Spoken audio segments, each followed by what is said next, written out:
கர்த்தராகிய இயேசு கிறிஸ்துவின் நாமத்தினாலே உங்கள் யாவரையும் வாழ்த்துகிறேன். ஜோபிபின் கிரேஸ் சேனல் மூலமாய் மறுபடியுமாய் உங்கள் யாவரையும் பார்ப்பதில் மிகவும் சந்தோஷப்படுகிறேன். இந்த நாளிலும் கொடுப்பதுதான் கிறிஸ்துமஸ் என்ற தலைப்பின் மூலமாய் வசனத்தை ஆதாரமாக கொண்டு உங்களுக்கு ஒரு குட்டி கதையை சொல்லித்தரப் போகிறேன். வாங்க கதைக்குள்ள போலாமா? ஒரு சின்ன தங்கச்சி, அந்த தங்கச்சியோட பெயர் எஸ்தர். அந்த தங்கச்சிக்கு தகப்பன் கிடையாது. அந்த தங்கச்சிக்கு ஒரு தாய், அப்புறம் ஒரு உடன் சகோதரன். இவங்க 3 பேரும் தான் குடும்பத்துல இருந்தாங்க. ஏசப்பாவுக்குள்ள இந்த 2 பிள்ளைங்களையும் இந்த அம்மா ரொம்ப அற்புதமா, அதிசயமா, தாழ்மையா, பணிவா நடத்தி வந்தாங்க. கீழ்ப்படுதல பிள்ளையா 2 பேருமே வளர்ந்தாங்க. இந்த எஸ்தர் தங்கச்சிக்கு 5 வயசு, அந்த தங்கச்சியோட தம்பிக்கு 3 வயசு. இந்த எஸ்தர் தங்கச்சி ஒவ்வொரு நாளும் ஸ்கூலுக்கு போக முன்னாடி ப்ரேயர் பண்ணுவா. ஸ்கூல்ல இருந்து வந்த அப்புறம் படிக்க முன்னாடி ப்ரேயர் பண்ணுவா. தூங்கும் முன்னாடி ப்ரேயர் பண்ணுவா. தூங்கி எழுந்த பின் ப்ரேயர் பண்ணுவா. அப்படி சின்ன வயசுலயே அவ ஏசப்பா கிட்ட ப்ரேயர் பண்ணுறதுல ரொம்ப பற்றுதலா இருந்தா. ஓகேவா? இப்படி இருக்கும்போது கிறிஸ்துமஸ் நாட்கள் ரொம்ப நெருங்கி கொண்டே இருந்தது. கிறிஸ்துமஸ் வர கொஞ்ச நாட்கள் தான் இருந்தது. அந்த கிறிஸ்துமஸ் வர கொஞ்ச நாட்கள் இருக்கும் முன்னாடியே நிறைய பேர் என்ன பண்ணிட்டாங்க அப்படின்னா, அவங்களோட பிள்ளைங்களுக்கு ட்ரெஸ் எடுத்து கொடுக்கறது, சாக்லேட்டு, ஐஸ்கிரீம்ஸ், இன்னும் பொம்மைகள், இப்படி நிறைய கிஃப்ட்ஸ் வாங்கி கொடுத்தாங்க. இதை பார்த்து இந்த எஸ்தர் தங்கச்சிக்கு ரொம்ப மனவேதனை. ஏசப்பா, எங்களுக்கு எதுவுமே இல்லை ஏசப்பா, நாங்க ஒரு ஏழை குடும்பத்துல இருக்கோம், எங்களுக்கு நீங்க தான் ஆண்டவரே எதுனாலும் தரணும் அப்படின்னு சொல்லிட்டு டெய்லி ஏசப்பா கிட்ட இந்த எஸ்தர் தங்கச்சி ப்ரேயர் பண்ணிக்கிட்டே இருந்தா. இந்த கிறிஸ்துமஸ் நாட்கள் ரொம்ப நெருங்கி கொண்டே இருந்தது.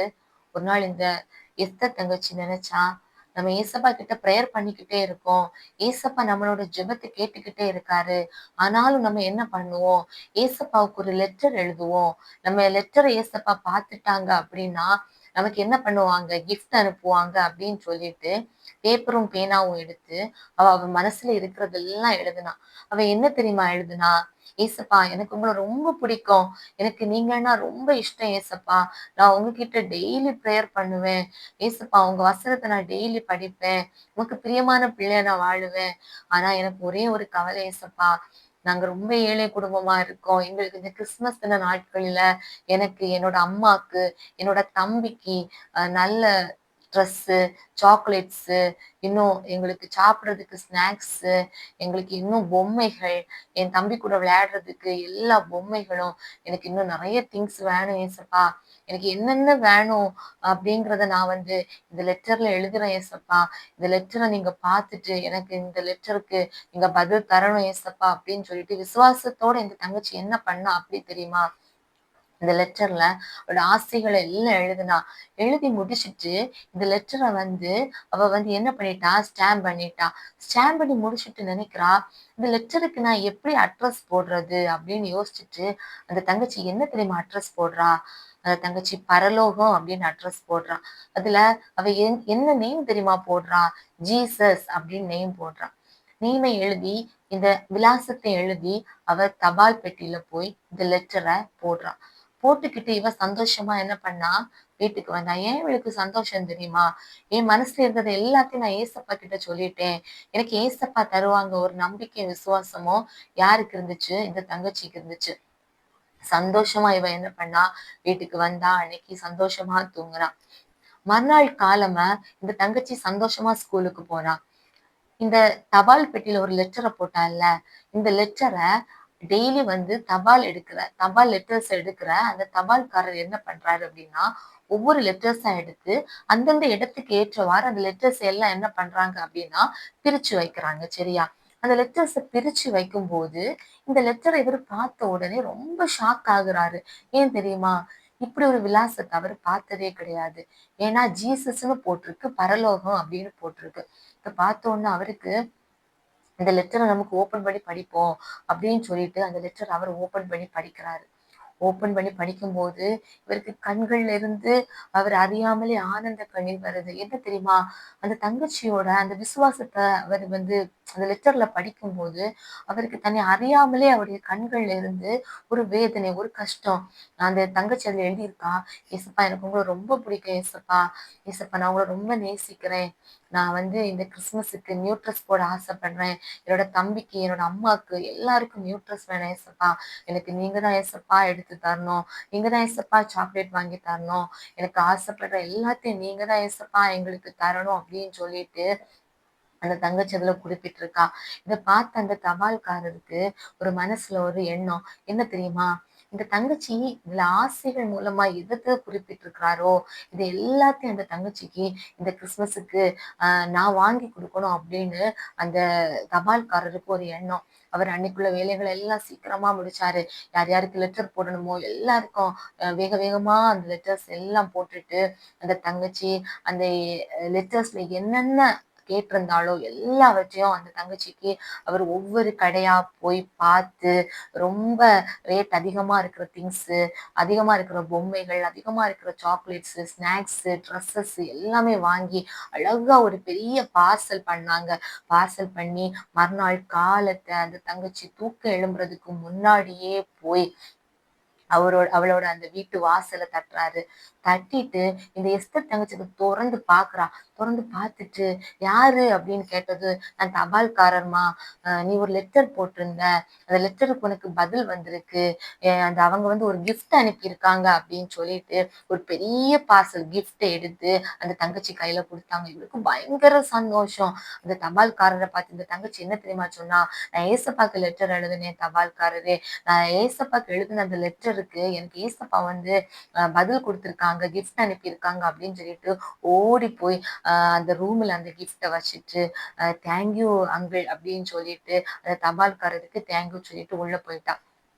இந்த தபால்காரருக்கு ஒரு எண்ணம், இந்த தங்கச்சி இந்த கிஃப்ட வந்து பார்க்கும்போது எப்படி சந்தோஷப்படுறா அப்படின்னு பாக்குறதுக்காக இந்த தபால்காரர் என்ன தெரியுமா பண்றாரு, அவளோட அந்த ரூம்ல உள்ள ஜன்னல் ஓரத்துல மெதுவா போய் எட்டி பாக்குறாரு. இந்த தங்கச்சி என்ன பண்றா, எப்படி அவ சந்தோஷப்படுறா அப்படின்னு பார்க்கும்போது அவ என்ன தெரியுமா பண்ணா, நம்ம யாருக்குமே அப்படி பண்ண மாட்டோம். ஆனா அந்த தங்கச்சி அந்த பார்சலை பிரிக்கவே இல்லை. அந்த பார்சலை ஓரமா வச்சுட்டு முழங்கால் படியிட்டு, ஏசப்பா நான் லெட்டர்ல இவ்வளோ திங்ஸ் எழுதியிருந்தேன் ஏசப்பா, எல்லா திங்ஸுக்கும் நீங்க எனக்கு பதில் தந்திருக்கீங்க ஆண்டவரே. எனக்கு எல்லா திங்ஸுக்கும் நீங்க எனக்கு வாங்கி தந்திருக்கீங்கப்பா.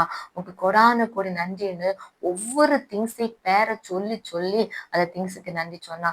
நன்றி சொல்லிட்டு ஒவ்வொரு திங்ஸா அந்த பார்சல் இருந்து வெளியே எடுத்து வைக்கும் போது, ஏசப்பா எனக்கு நீங்க பொம்மை வாங்கி தந்திருக்கீங்க, நன்றி ஏசப்பா. ஏசப்பா எனக்கு நீங்க ட்ரெஸ் வாங்கி தந்திருக்கீங்க, நன்றி ஏசப்பா. ஏசப்பா எனக்கு நீங்க சாக்லேட் வாங்கி தந்திருக்கீங்க, நன்றி ஏசப்பான்னு சொல்லி சொல்லி ஒவ்வொரு திங்ஸையும் வெளியில எடுத்து வைக்கும் போது இந்த தங்கச்சிக்கு பயங்கர சந்தோஷம். நன்றியும் சொல்லிக்கிட்டே இருந்தா.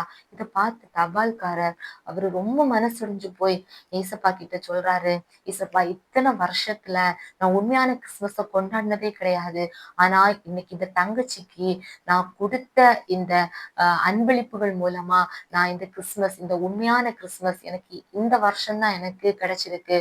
நான் இந்த பிள்ளைக்கு ஹெல்ப் பண்ணது மூலமா இந்த பிள்ளை இந்த ஏழை அந்த குடும்பத்தை நான் வந்து ஆதரவாய் நடத்தினது மூலமா எனக்கு ஒரு பெரிய சந்தோஷம். இந்த வருஷம் கிறிஸ்துமஸ் தான் நான் உண்மையா கொண்டாட போறேன்னு சொல்லிட்டு மனசுக்குள்ள ரொம்ப சந்தோஷப்பட்டுக்கிட்டு அந்த இடத்துல இருந்து கடந்து போனாரா. பாத்தீங்களா, இந்த கதையில நம்ம என்ன தெரிஞ்சுக்கிட்டோம், இந்த கிறிஸ்துமஸ் நாட்களில நிறைய பேரு ட்ரெஸ் எடுக்க முடியாம, அவங்க நினைச்சு ஆசைப்படுற திங்ஸ வாங்க முடியாம ரொம்ப வேதனைப்படுவாங்க, கஷ்டப்படுவாங்க. ஆனா நிறைய பேர் என்ன பண்ணுவாங்க அப்படின்னா ஹெல்ப் பண்ணுவாங்க. நிறைய பேர் பணம் கொடுத்து உதவுவாங்க. நிறைய பேர் என்ன பண்ணுவாங்க அப்படின்னா அப்பா அம்மா இல்லாத பிள்ளைங்களுக்கு கொஞ்சம் பணம் கொடுப்பாங்க, ட்ரெஸ் எடுத்து கொடுப்பாங்க. இன்னும் நிறைய பேர் அவங்க வீட்டுக்கு கூப்பிட்டு விருந்து கொடுப்பாங்க. இதுதான் ஃப்ரெண்ட்ஸ் உண்மையான கிறிஸ்துமஸ்.